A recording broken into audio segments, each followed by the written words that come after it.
ঋতুর পালাবদলে প্রকৃতিতে আবারও ফিরে এসেছে বসন্ত।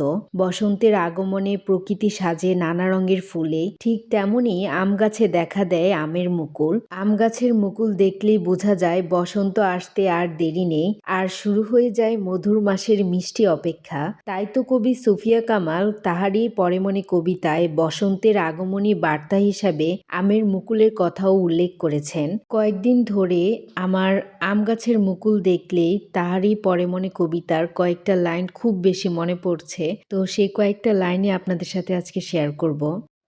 হে কবি, নীরব কেন? ফাগুন যে এসেছে ধরায়, বসন্তে বরিয়া তুমি লবে নাকি তব বন্ধনায়? কহিল সে স্নিগ্ধ আঁখে তুলি, দক্ষিণ দুয়ার গেছে খুলি, বাতাবি লেবুর ফুল ফুটেছে কি? ফুটেছে কি আমের মুকুল? দক্ষিণা সমীর তার গন্ধে গন্ধে হয়েছে কি অধীর আকুল?